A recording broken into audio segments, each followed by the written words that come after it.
En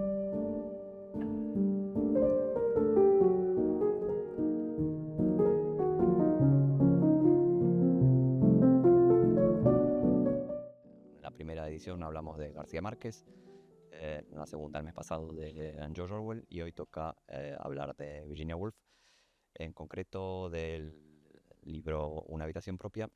Es un libro que se publicó hace nada menos que 95 años, lo cual es una enorme cantidad de años y no se puede creer al leerlo que ya lleva tanto recorrido.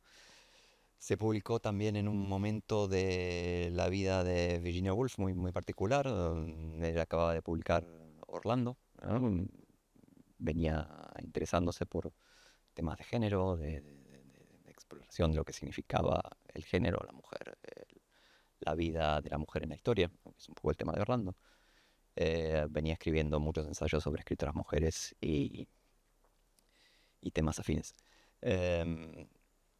Un ensayo que parte también de dos conferencias que ella dictó en un un college de la Universidad de Cambridge, en dos facultades orientadas a mujeres en la época. En la época los estudios no eran mixtos, ¿no?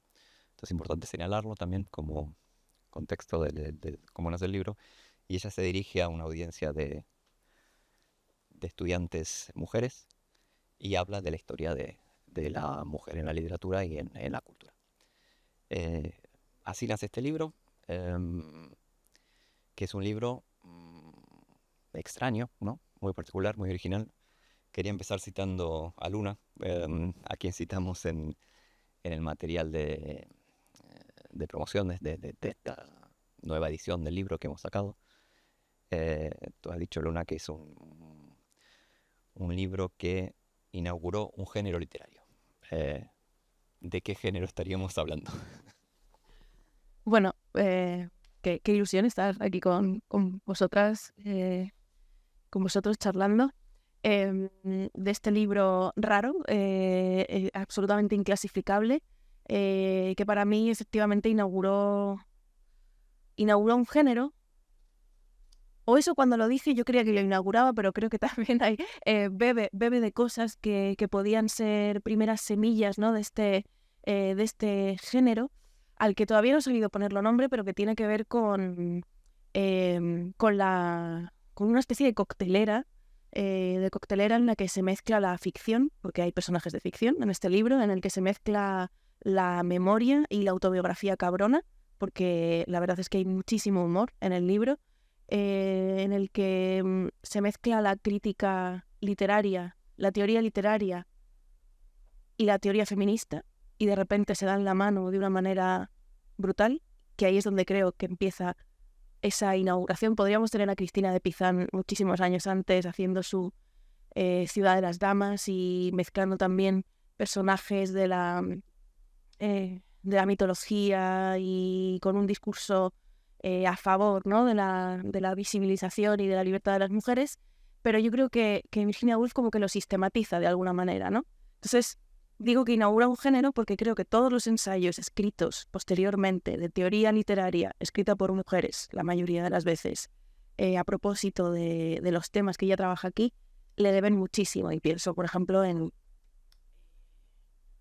Joanna Rush, ¿no? En el Cómo acabar con la escritura de las mujeres.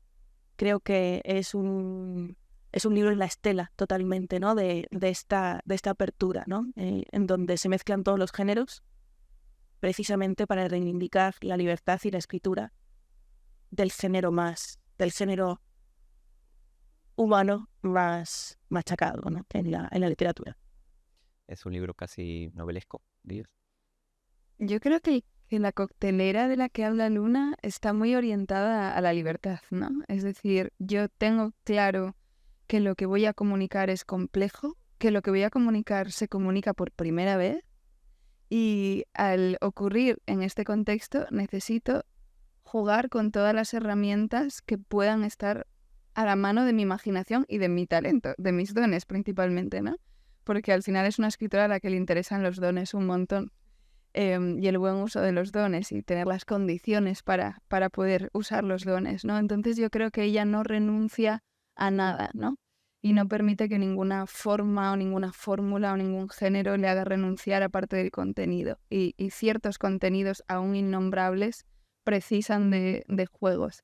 Y al final siempre la crítica feminista ha tenido que jugar porque el límite no era suficiente para contar lo que se buscaba decir, ¿no? Al mismo tiempo es muy concreta la primera respuesta que ella da a la pregunta, ¿no? De qué es, cuál es la cuestión de las mujeres. La novela dice, hay que tener un cuarto propio. Plantea una respuesta casi económica y plantea una respuesta que tiene que ver con el dinero, con ganar dinero como escritora casi profesional. Esto también es nuevo, ¿no? ¿Qué reflexión eso merece al ver una escritora en 1920 diciendo hay que profesionalizarse? Creo que sigue resonando. Sí, yo creo que tiene un poco que ver ahí la cuestión vital suya, ¿no? Ella es editora, entonces ella sabe lo difícil que es ganar dinero con todo esto, ¿no? Ella sabe también, entiendo, lo difícil que debe ser elegir cuánto pagar a sus autores y autoras, ¿no?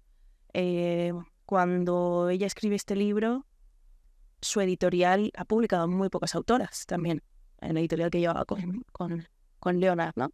Y quiero entender también que todas estas preguntas o toda esta respuesta tan específica tiene que ver también con eso, ¿no? Con no solo con una cosa, se le ha achacado una especie de egoísmo, ¿no? A esta respuesta.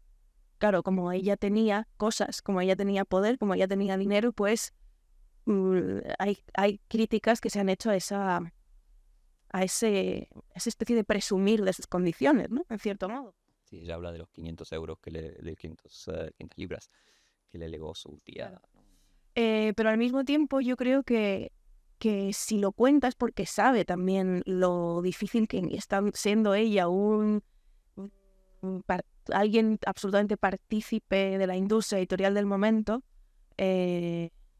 Sabe lo difícil que a lo mejor era poder pagar a una mujer poder pagar a una autora sin que el esposo de esa autora se quedara con ese dinero, etcétera. Es decir, como que hay de repente un entramado que a veces lo leemos con los ojos del siglo XXI, pero que creo que merecería la pena irse a ver qué estaba pasando en 1928-29 cuando ella escribe esto para entender también cuál es el reclamo verdadero, ¿no? de esa petición que hace.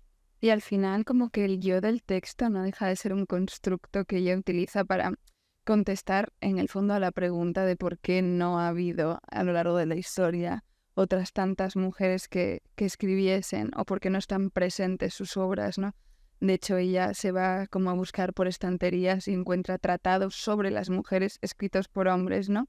Antes de su momento contemporáneo, donde luego sí nos dirá que justo en el momento en el que ella escribe están sucediendo las voces y que el horizonte hacia el cual nos dirigimos es muy distinto a la referencia del pasado que nos está dando, ¿no? Pero para poder explicar por qué no han escrito las mujeres, al final no han escrito porque no ha habido unas condiciones materiales para hacerlo, ¿no? Y yo creo que ella es muy estratégica ahí al hablar de ese pequeño sueldo y ese cuarto propio, casi como un lema político, porque se convierte en un lema político porque se repite mucho. Ella no es una persona que repite en su escritura. Si está repitiendo esto como un lema, es porque es un eslogan casi. Tiene como una función también de generar un estrato de repetición que pueda trascender. Está hablando a gente joven.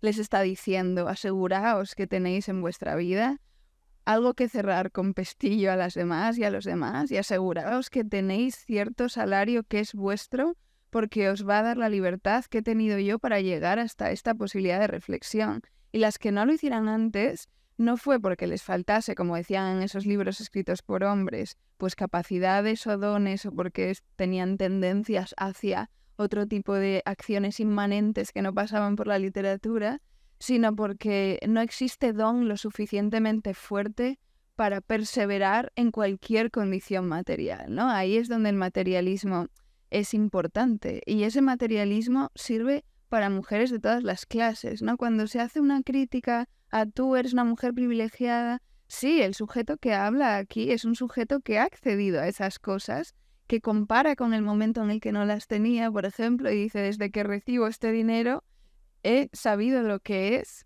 la libertad. Y además dice, y mi humor ha mejorado enormemente. Que esto es una cosa maravillosa, que ojalá hablemos de esto, ¿no? Porque habla de los afectos muchísimo. Ahora que estamos tanto con el giro afectivo, esto no habla de historia de la literatura. En el fondo, tampoco hace crítica literaria, ni es nada precisa cuando nombra a sus contemporáneas ni a las de antes. Está haciendo juegos de ficción, no está haciendo un análisis literario de la situación de la novela y la mujer, está haciendo un análisis afectivo y materialista de las condiciones de la escritura. Y esto sí que ese enfoque es súper contemporáneo, es alucinante en este sentido, ¿no? Se salta la tradición de la historia de la literatura para decir, te voy a enseñar a hablar del hecho poético desde otro lugar.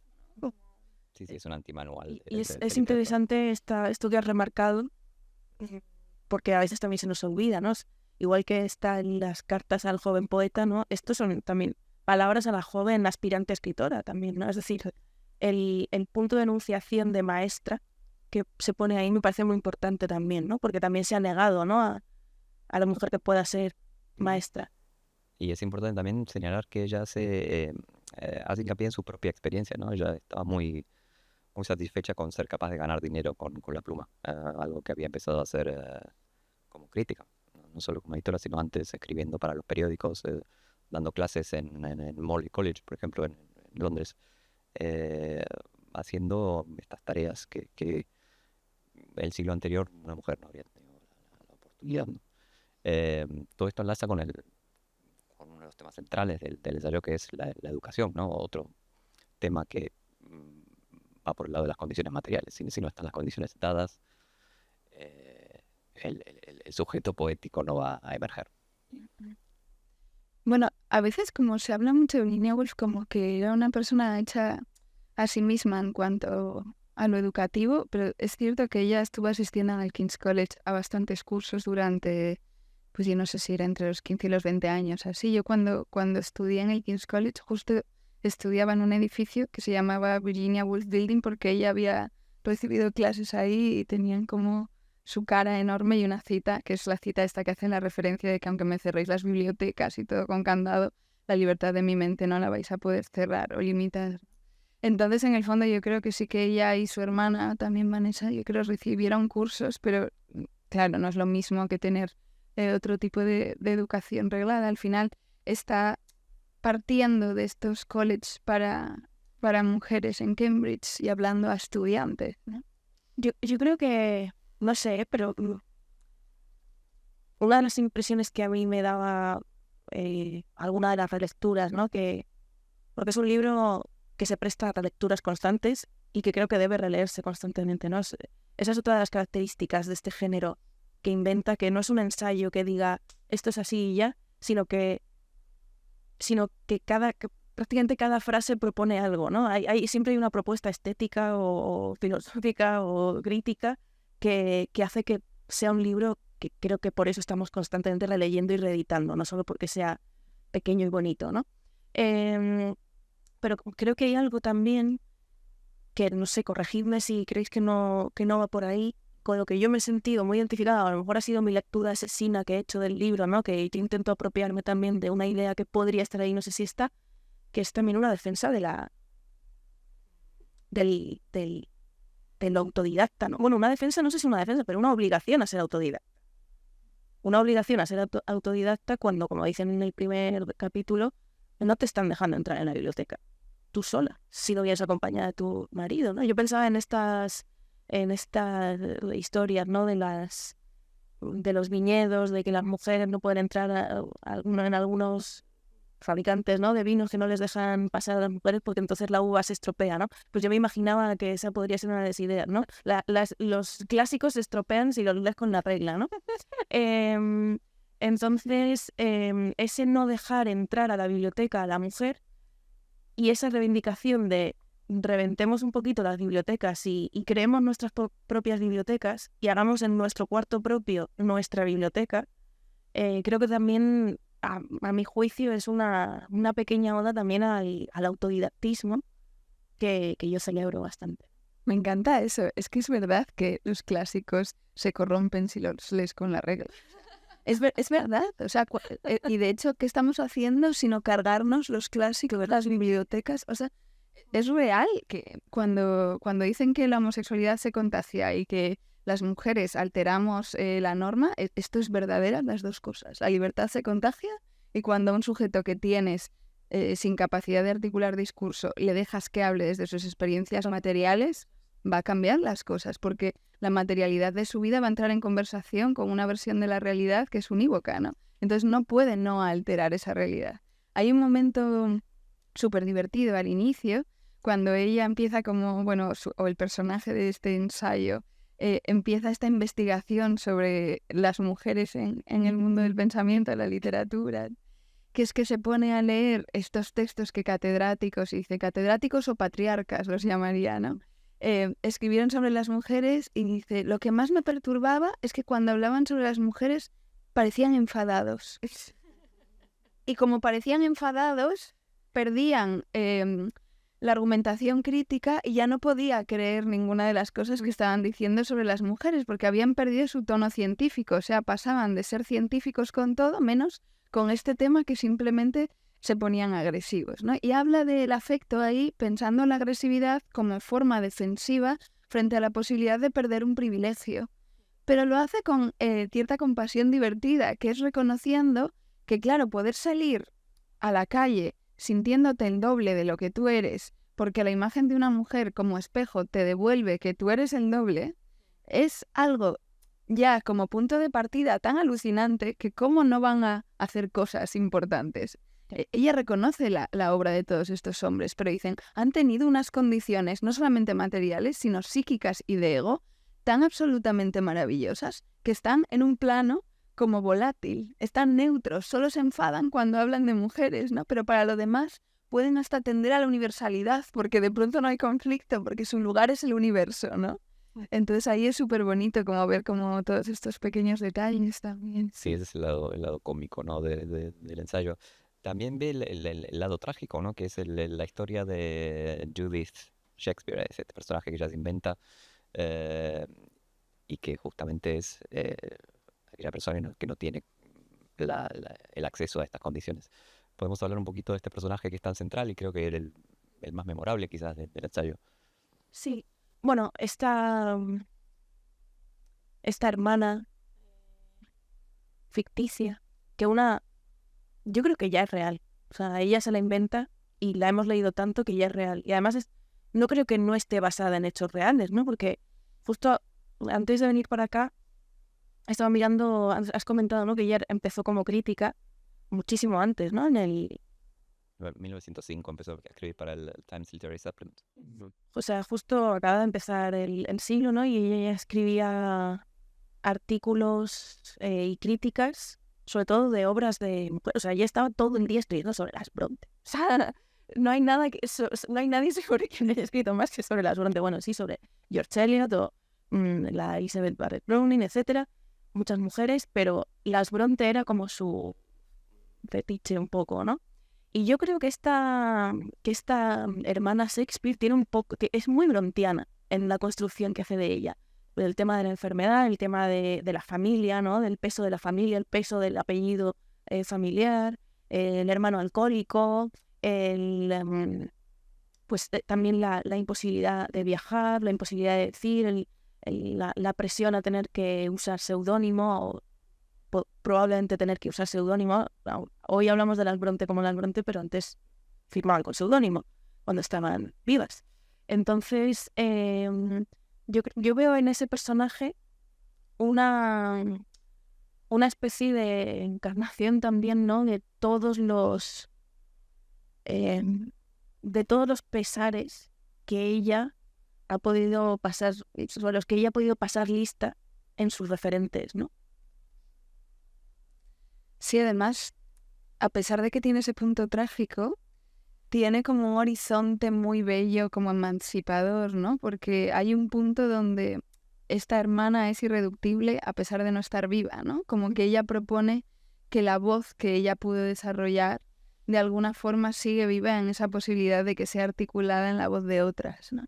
Y además esa voz que ella pudo haber articulado es una voz distinta y además es una voz poética, de algún modo, ¿no? Que puede ser muy interesante pensar también sobre esto, pensar en la importancia que le da lo poético aquí en la escritura de las mujeres, ¿no? Sí.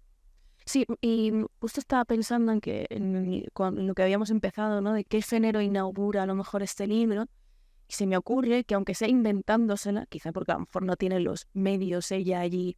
Claro, yo realmente pensaba, ¿cómo es posible que en esas bibliotecas a las que ella va no esté la ciudad de las damas, ¿no? Que sería Cristina de Pezán para mí sería como una especie de referente, ¿no? A lo mejor es la pena de que ella no pudo a lo mejor llegar a leerla, ¿no? Porque evidentemente leyendo desde el siglo XXI en un momento en el que miramos las mesas de novedades y todo son recuperaciones de autoras olvidadas, recuperaciones, más recuperaciones, eso no existía en aquel entonces.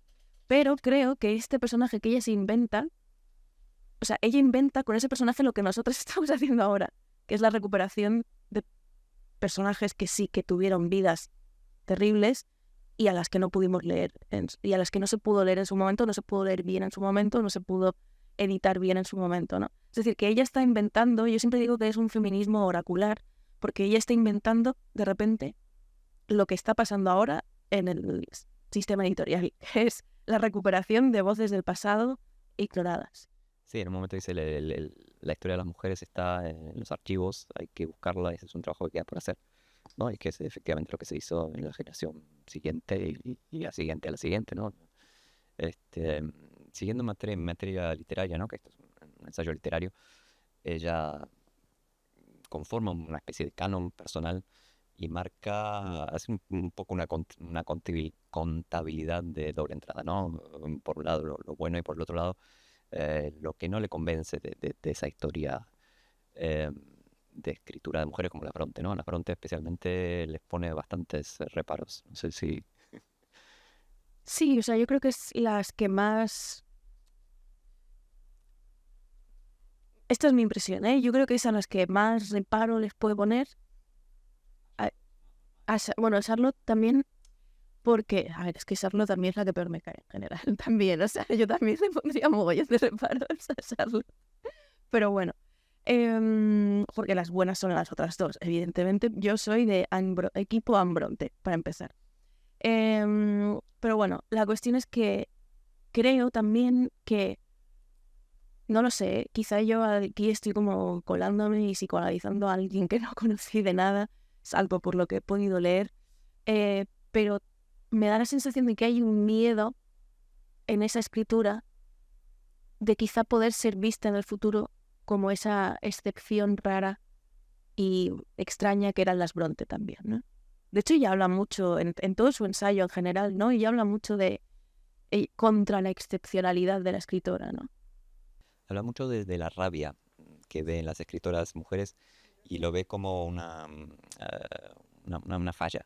Es como las pasiones tristes, ¿no? O sea, yo creo que ella aspira a una escritora que esté tan emancipada que ni siquiera tenga rabia hacia el sistema que la oprime, ¿no? Y creo que lo que le parece quizás la vanguardia de la escritura hecha por mujeres sería esa escritura que no está citando a la tensión que tiene con el opresor o con el sistema todo el rato, sino que es capaz de inaugurar mundo, ¿no? O algo así. Claro, o sea, de hecho, para mí este libro hemos dicho que se publica en el 29, ella ya ha publicado sus grandes títulos que se consideran los grandes títulos, ¿no? El Dalloway es del 22 o el 23, si no me equivoco, y ya han pasado unos años, ¿no? De eso. De hecho, ya ha vendido mucho, empezó no vendiendo nada, en sus diarios siempre está diciendo, no vendo nada, tal. Va contando los números, 50 ejemplares solo en un año de la señora Dalloway, y de repente como que pega el boom, se cuenta ya por miles y no sé qué, ¿no? Y ya está feliz en los diarios y en las cartas. Y sigue hablando de dinero, siempre. He ganado mucho dinero con tal. Exacto.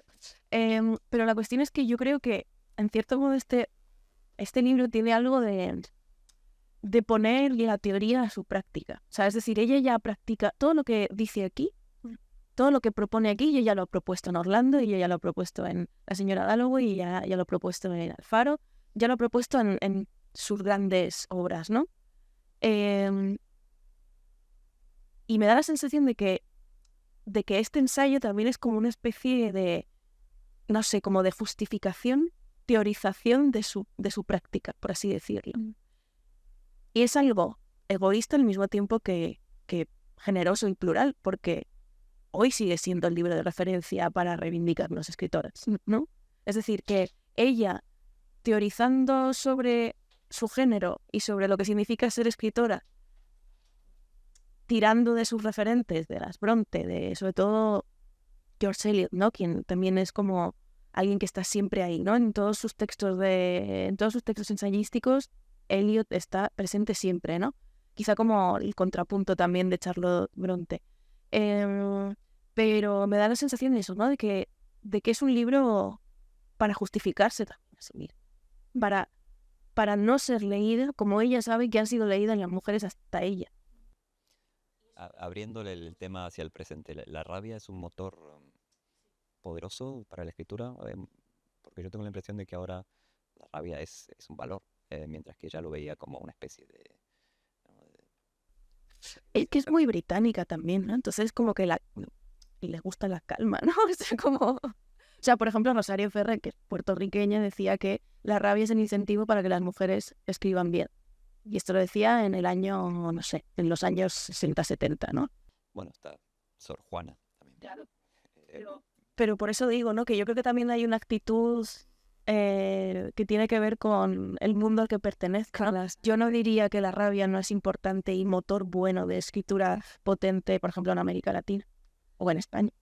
Es que depende del cuerpo, ¿no? Cada cuerpo se mueve por unas pasiones y hay pasiones que en ciertos cuerpos son creativas y que en otros cuerpos lo sobrecargan tanto que entran en la muerte de la imaginación, ¿no? A mí la rabia igual me pasa de vueltas y no me permite la creatividad que sí me permite el deseo, porque el deseo de alguna forma es una afirmación que pasa por encima de la rabia, ¿no? Porque la rabia te puede dejar a veces en una negatividad, que yo creo que un poco se refiere a eso, que claro, hay algo muy, muy antidualista en su propuesta. También luego veremos cómo se fusionan esta mente andrógina, ¿no? Sí. Pero hay una propuesta muy poco confrontativa, como hay que salir del aburrimiento de hombres y mujeres, hombres contra mujeres. Entonces la escritura de las mujeres no puede estar mirando a los hombres y a lo que nos han hecho, ¿no? Tiene que ser capaz de independizarse en una imaginación propia. Y esa imaginación propia también pasa por una práctica de la vida y del deseo propios, que la rabia no siempre te permite acceder a ello. De hecho, justo antes de esto se publica Orlando. Orlando, claro, es una obra de una independencia radical, que no deja de ser el eco textual de una práctica vital erótica de independencia radical. Entonces, cuando está hablando con las estudiantes, aquí hay un montón de guiños que les está haciendo de enseñarles cómo hacer lo que les dé la gana y a la vez no estar totalmente en el punto de mira. O sea, al final la censura también está ahí, ¿no? Y habla, ¿hay algún hombre en la sala? No hay ninguno, ¿no? Ah, bueno, chicas, pues como no hay ninguno os voy a contar. Y les dice algo boyero. O sea, está jugando a la provocación de una forma increíble, con una inteligencia brutal y con una ligereza, claro. Esa ligereza, ¿qué cuerpos se la pueden permitir? No todos los cuerpos pueden acceder a la ligereza del mismo modo. Para muchos cuerpos estar en la rabia ya es la mayor revolución y esa rabia será productiva también de algún modo, ¿no? Sí, lo entiendo también como pensando en esto, ¿no? En que está principalmente o originalmente dirigido a esos estudiantes, aunque luego se corrigiera, ¿no? Para su posterior publicación. También creo que la antirrabia, ¿no? La vacuna contra la rabia es como una especie de propuesta de protección también, ¿no?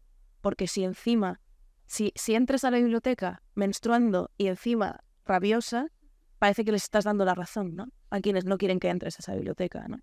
Entonces ella juega el papel y el caballo de Troya. Yo voy a entrar aquí como un señor, todo tranquila, sin rabia, y vais a ver lo buena que puedo ser quitándome eso que me habéis dicho que me lo tengo que quitar, pues me lo voy a quitar por 1000, ¿no? y voy a hacer otra cosa. Y empieza la investigación rabiando, porque al final ella está paseando por ahí y siempre hay alguien un señor que le dice, no pises el césped, no entres en la biblioteca. O sea, ella empieza a escribir en el contexto de intenta dar un paso a los bibliotecarios. O cosas bien, o sea, como yo quise estar en este espacio y constantemente me encontré trabas y estoy rabiosa. Y en el fondo hago con esta rabia luego un viaje y pues la convierto en otras cosas. Entonces supongo porque ella era capaz de trascender esa rabia o porque tenía esa capacidad de transición entre pasiones, pues la recomienda como una buena forma de encontrar como un lugar más de equilibrio. Pero eso no quiere decir que todos los cuerpos vayan o tengan que poder transitar entre pasiones con tanta facilidad. De hecho, pasar de una pasión a otra es bastante complicado, ¿no? Y hay rabia que dura años también. Y hay rabietas que transicionan a otros estados. Sí, justo, perdona, en este momento, bueno, esta es la traducción, creo, o si queréis la de la nueva, a ver, ¿qué pasa? ¿Y cómo empieza? Bueno, puedo leer. Sí, se aparece. O sea, esto me hacía mucha gracia, ¿no? Que una mujer haya maldecido una biblioteca famosa es asunto del todo indiferente a la biblioteca famosa. Tranquila y venerable, con sus muchos tesoros guardados en su seno con triple llave, duerme con majestad y puede por mi parte seguir durmiendo así para siempre, ¿no? En plan, si no me dejan entrar, no voy a entrar, ¿no? Esto es después de que el bedel creo que le dice que no puede entrar si no tiene una autorización firmada por no sé quién y tal. Esto también tiene que ver con su vida personal, ¿no? Ella no había ido a Cambridge, los hermanos sí. El padre le abrió su biblioteca, le dijo que podía leer lo que quisiera, pero los fondos de la familia no estuvieron disponibles para su educación personal. Y creo que esa rabia también, el subtexto está ahí, ¿no? El subtexto autobiográfico. Al hilo de lo que estaba diciendo sobre los distintos cuerpos y cómo gestionan sus emociones a la hora de escribir, quería llevar esto a un terreno más concreto aún, que es cuando ella habla de el estilo literario, la frase literaria y cómo puede diferir entre un género y otro. Les leo un pasaje breve donde ella dice: los grandes novelistas como Thackeray, Dickens y Balzac escribieron una prosa natural, ágil pero no desalineada, expresiva pero no preciosa, que absorbía su tinte personal sin dejar de ser propiedad común. Basaron su estilo en la frase que era corriente en su época. Esa frase es propia de un hombre. Tras ella podemos ver a Johnson, Gibbon y los demás. Era una frase inadecuada para que la emplease una mujer. Y dice después que la mujer debe generar su propio tipo de prosa, de frase. Para esto pone el ejemplo de Jane Austen y concluye con algo que a mí me hace detenerme. De algún modo el libro tiene que adaptarse al cuerpo. ¿Qué está queriendo decir aquí, ¿no? Esto es Bueno, yo creo que o sea, no sé qué está queriendo decir, pero puedo interpretarlo a mi manera, ¿no? Y puedo pensar en que está haciendo una defensa de que un escritor es el estilo que crea. Y en este caso, creo que ella está en contra de los estilos que se copian, ¿no? Y que se repiten. Y a lo mejor está sugiriendo que precisamente, ¿no?, que una escritora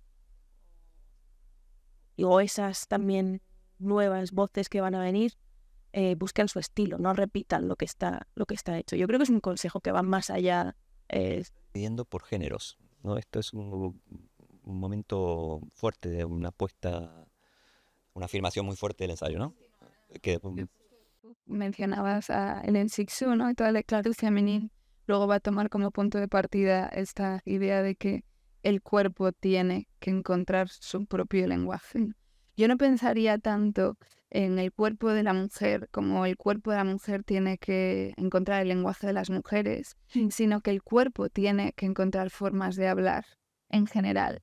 Y de la literatura universal, tal y como la han estampado de forma rígida, la tradición patriarcal, el cuerpo no está en el habla, es una cultura de la razón, ¿no? Es una cultura de la argumentación. El cuerpo no es el que lidera la frase, es todo un sistema de métrica, de ajustes, ¿no? Habla mucho de cómo habrían escrito estas mujeres, si habían escrito estos sonetos cerrados, como tendrían estas fórmulas, o para contar lo que queremos contar, hubiésemos necesitado romper eso, ¿no? Pues quizás si has sido relegada al cuerpo durante tantos años, tienes conocimientos del cuerpo, tienes una subcultura del cuerpo que se va transmitiendo oralmente, no hasta que finalmente lo escribimos, pero ha sido oralmente en prácticas, en cuidados y en gestos, ¿no? Como el conocimiento también se pasa así. Entonces yo creo que todo ese conocimiento que no está en esa biblioteca iba a producir textos distintos y lo estamos viendo que las autoras estamos escribiendo muy distinto, estamos haciendo unas propuestas que están desequilibrando un montón el panorama de lo poético y lo literario, y de hecho hay muchos libros que tú abres así y podrías darle un género, pero no es porque el género esté vinculado de forma natural a un tipo de texto, sino porque tenemos tradiciones distintas. Los hombres tienen una tradición y nosotras, o los hombres que escriben desde la literatura de hombres tienen una tradición y nosotras tenemos unas no tradiciones y unas genealogías también. Esta pulsión del cuerpo la veis en la obra de Woolf, en la prosa de Woolf, de alguna manera. Las olas es el libro siguiente. Claro, es un libro donde hace lo que está pidiendo aquí, hace justo eso, ¿no? Es muy interesante. Sí, es curioso. También hay algo de trampa, a mi juicio. Yo pienso luego en sus enemistades, ¿no? En lo crítica que era ella, por ejemplo, con James Joyce, ¿no? Que a mí me parece que la escritura de James Joyce es una escritura corporal, bueno, en todos los sentidos, visceral en todos los sentidos, y ella era muy crítica con la escritura de Joyce. De hecho, llegó a rechazar el manuscrito del Ulises, ¿no? Haciendo unos comentarios muy chungos al respecto. Hacelos. La obra de un obrero autodidacta, si no me equivoco. Bueno, es tremendo, ¿no? Claro, a mí me da la sensación de que yo creo que ella, al final, como que, a mi juicio, a pesar de toda esa libertad de la que hemos hablado, había algo que le paraba, ¿no? Que había algo que le paraba ante la posible suciedad de esa escritura corporal, de ese estilo que surge de la diferencia de los cuerpos, ¿no? A mí, me da la sensación, por mucho que lo pide y que lo exija y que abra esa puerta para las demás, y ahí lo generoso del libro, que su teoría se abre a que pasen otras cosas más allá de lo que ella era capaz de hacer o quería hacer o debía hacer o sentía que debía hacer, creo que también hay algo en su escritura que separa. Es muy elegante, incluso en la crítica a la biblioteca es elegante, ¿no? Es súper individualista y o sea, a pesar de que colectivice, es muy individualista y es muy egocéntrica. O sea, tiene cierto ego muy fuerte que tampoco sabemos a veces dónde le puede afectar a la hora de bailar. A mí me parece que es yo creo que ella se disfraza de escritor macho, en cierto modo. Pero igual es dominante, y precisamente porque es un caballo de Troya también. Ya digo, o sea, para poder meterse en el canon, tiene que disfrazarse de canon. Me parece interesante esta paradoja que señalas entre proponer la escritura del cuerpo y quedarse una elegancia un poco aséptica. Porque Joyce escribe la épica del cuerpo, que va al fondo de la fisiología, y Woolf se queda siempre por fuera en esta. Es una novelista sumamente racional, en el fondo, ¿no? Sí, y a pesar de ello, o sea, yo creo que muchas veces en su literatura importan. Bueno, a veces sí, en Orlando no lo es. Quiero decir, en Orlando no hay nada. O sea, en Orlando tiene que dormir el personaje para que su cuerpo cambie, ¿no? Y que además luego Polve Preciado lo ha retratado o lo ha interpretado bienísimamente en su peli, ¿no? Entonces esa cosa, ¿no? O sea, yo creo que juega con ello y lo sugiere, pero no llega a terminarlo. Pero en la sugerencia también hay belleza. Y al final que estamos determinadas por el adiestramiento y la domesticación de nuestra propia corporalidad, ¿no? Y en su contexto, la estilización del cuerpo, me imagino que habrá sido el eje fundamental de poder ser un ser social. Entonces, el tipo de prejuicios y el tipo de pudores y el tipo de ideas chungas que le pueden surgir hacia lo obsceno o lo excesivo o lo amorfo, o lo que pierde la forma, lo que deja de ser estilizado, pues supongo que convive con un deseo de trascender también esos límites, ¿no? Que todas podemos apuntar hacia horizontes de práctica que creemos que serían los perfectos, y luego por dentro nuestra imaginación y nuestro juicio estar completamente como determinadas por nuestra base educativa, ¿no? Y eso está bien verlo también. Las incoherencias son fundamentales, sobre todo en un momento ahora tan moralista, ¿no? Somos súper moralistas. Ahora mismo parece que todo el mundo tiene que hacerlo todo según la moral de turno. Y sin embargo, todos somos cuerpos llenos de contradicciones dentro de los sistemas de valores con los que nos movemos, ¿no? Sí, bueno, aquí ya sería salirse de sus libros y volver a su vida, ¿no? Pero claro, toda esa, todas esas pasiones y toda esa fealdad hacia el cuerpo, ella se destruye a sí misma también. Es decir, al final hay un acto literario final destructivo que tiene que ver con su propia muerte, ¿no? Sí, total, como la hermana de Shakespeare, ¿no? Fascinante, total. Y como las Bronte, que murieron enfermas y bla, bla, bla. Es decir, como que hay ahí también todo lo que no hay enfermo en su literatura, lo tenía en su vida. A lo mejor por eso quería que en su literatura no estuviera. Porque ya estaba en su cabeza las voces, la enfermedad y en su cuerpo. También, viendo al lado positivo, ¿no? Ella propone o identifica la posibilidad de que la literatura femenina cree nuevos temas, que era un poco lo que estabas diciendo antes, Sara, ¿no? Esto es un momento muy importante de la crítica, ¿no? Es decir, aquí hay una terra nova que hay que explorar, que no estaba en la literatura masculina, ¿no? Esto me parece clave. Como que cada vida tiene que contar su historia, ¿no? Como para que pueda haber algo parecido a una obra propia, esa obra propia tiene que estar en paz con una vida que es colectiva, pero también es única y excepcional, ¿no? Entonces, yo creo que el estilo propio surge siempre de una relación cruda o directa con tu materialidad, con tu contexto y con tu práctica vital. Y no solamente con contar tu práctica vital, sino con atreverte a vivir. O sea, si no te atreves a vivir, de alguna forma, eso no va a trascender en que te atrevas a contar, porque hay cosas que nunca vas a saber cómo son si no las practicas, ¿no? Y creo que aquí también aparece un poquitito esto, como una llamada a que la valentía y la experimentación primero ocurre con la vida y luego ya filtramos o sedimentamos a la escritura. Pero quedarnos como en el Torreón ficcionando va a generar también obras que copian a otras obras o que citan a otras obras o que se construyen a partir de lo literario, ¿no? Que bueno, es otro tipo de escritura, pero es una escritura de referencias literarias, ¿no? Y creo que sí, que al final, en esas otras interlocutoras que son también las jóvenes, al final hace una llamada a que vivan, a que estudien y les dice hasta un número de hijos que les recomienda.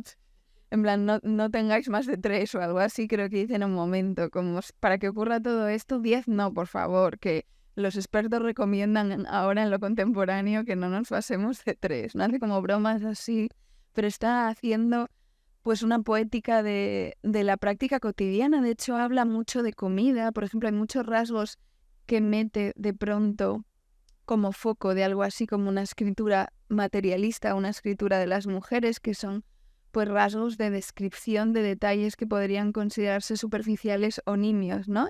Y nombra la sopa, nombra el plato y los lleva a colación para referir a qué importante es la diferencia entre la cena en un college de chicos, me imagino, y la cena en el college de mujeres, que no tiene presupuesto más que para un postre de crackers y queso o algo así, ¿no? En lugar de ser un merengue de lujo, yo qué sé qué se esperaba ella, porque ella esperaba perdices y no sé cuánto, y también ternera, que hoy en día es como ternera, es como el lujo absoluto, ¿no? Y dices, qué bien vivía.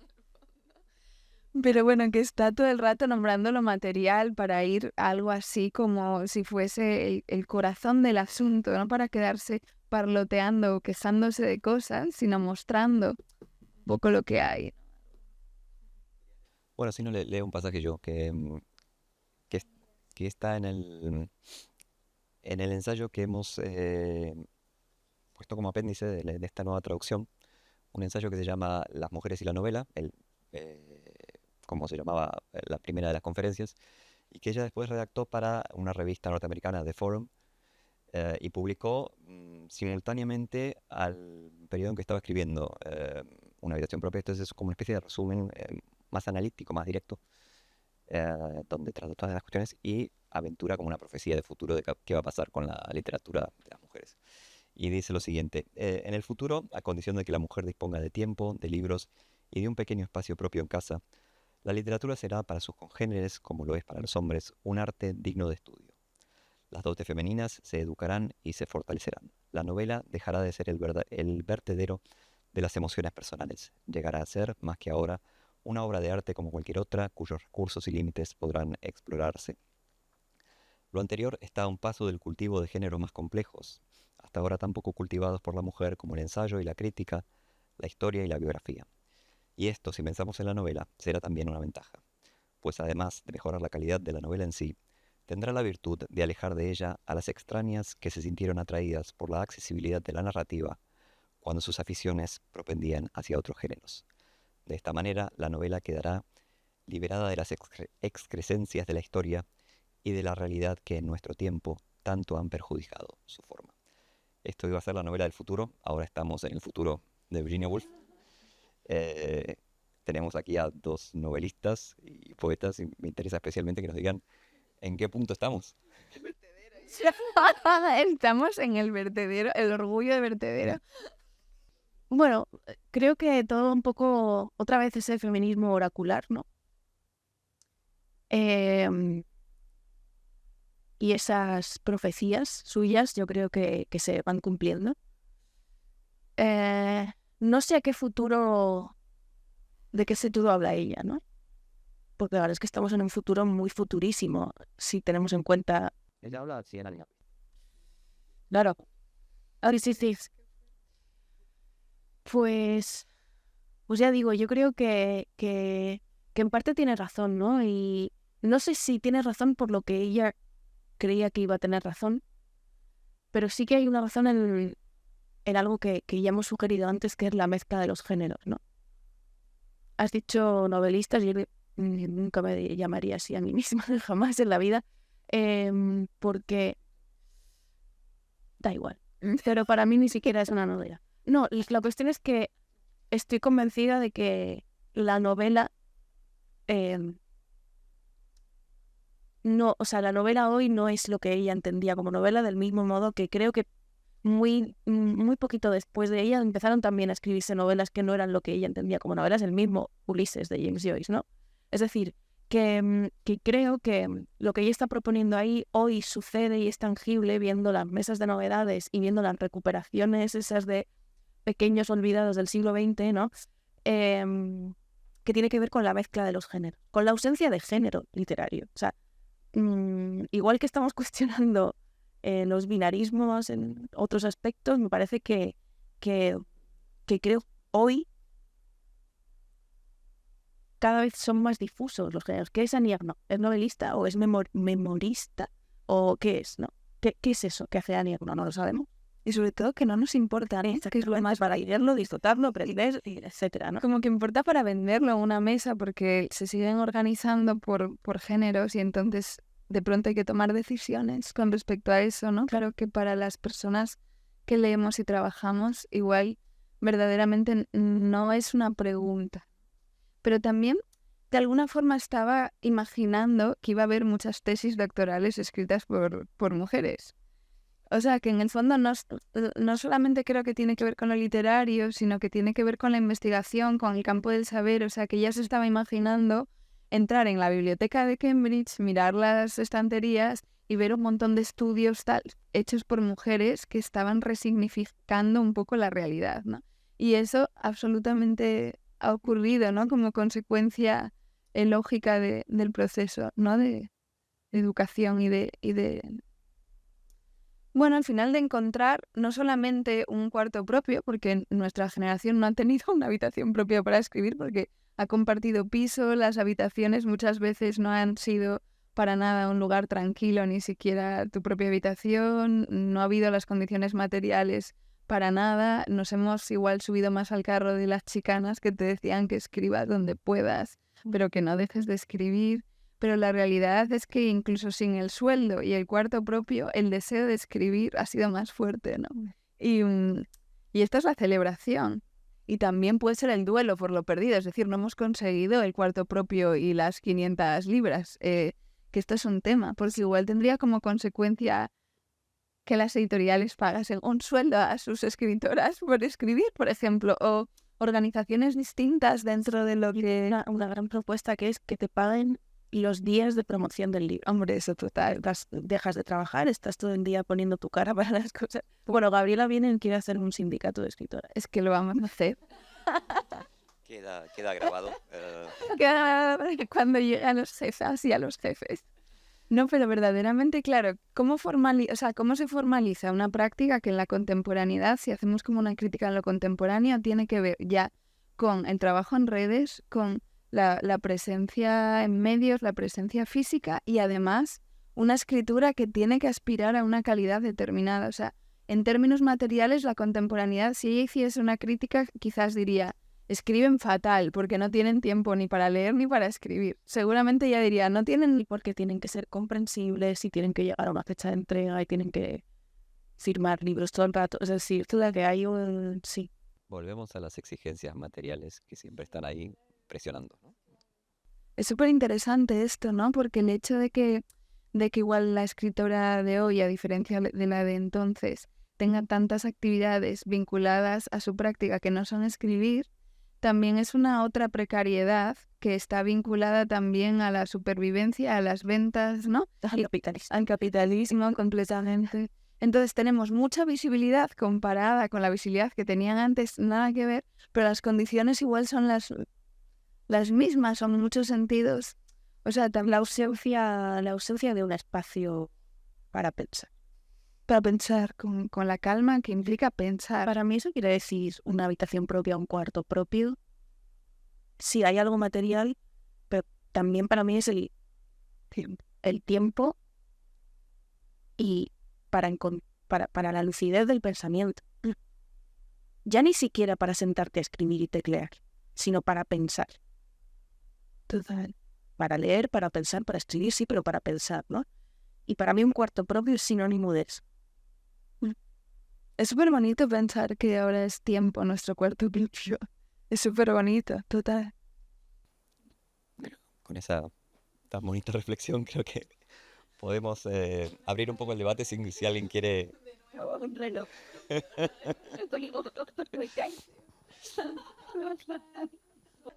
Me encanta porque Luna siempre consigue como cerrar de una forma como súper arriba. Pero sí. Permitemos los comentarios sobre los cuartos propios y cualquier pregunta o duda que queráis hacer.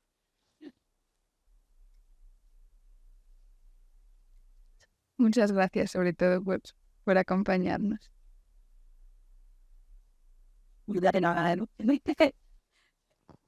Bueno, quería comentar, habéis dicho muchas cosas muy interesantes, pero a mí me gusta mucho la idea esa de la habitación propia, el sueldo propio, que no tiene por qué ser factible, pero yo creo que es un estímulo, que lo que daba ella era un estímulo a decir, puede ser, pueda o no pueda ser, pero puede ser, ¿no? Entonces es como animar a las mujeres a que tienes que aspirar a eso. Igual te vas a quedar mucho más abajo, pero bueno, el aspirar no tiene límite, ¿no? Y me parece una idea muy interesante pensar que tienes que tener tu lugar y tienes que tener una recompensa por ese trabajo realmente que haces, ¿no? Y bueno, habéis dicho más cosas, pero no me acuerdo ahora de lo que os quería comentar. Me ha parecido muy interesante esto. Completamente. Tener la conciencia, o sea, justo lo que estás diciendo, que en tu conciencia esté claro que un espacio personal y una economía personal son dos como cuestiones fundamentales para tener una libertad de pensamiento y de acción, ¿no? Y esto pues nos ha llevado unos años tenerlo asentado y se olvida con facilidad, además, porque todavía han pasado 100 años, pero estamos, de toda la historia de la humanidad, todavía estamos en este momento de la conciencia donde todo puede llegar a olvidarse si los elementos en nuestro alrededor nos lo ponen en duda, entonces es fácil perderlo. También lo acabáis de decir, ¿no? O sea, seguimos necesitando, seguimos sin tener ese sueldo, evidentemente, y ese espacio muchas veces, ¿no? O sea, que no hemos conseguido mucho, tiene años. Somos el sueldo estable del que ella habla es casi como si fuese una renta universal básica, porque ella no habla de un sueldo dependiendo de tu productividad o de que tú llegues a todo, consigas tener ingresos. Habla de tener como una renta básica chiquita por la cual no sufrir, porque habla de las emociones, quitarse la angustia de la precariedad. Claro, esa angustia, ese peso emocional, tú puedes tenerlo y a la vez tener buenos ingresos, ¿no? Y entonces te vuelve muy improductiva esa angustia igualmente porque te sigue liderando el día a día, ¿no? Bueno, voy a cerrar yo en plan poético porque ahí hemos hablado mucho de dinero.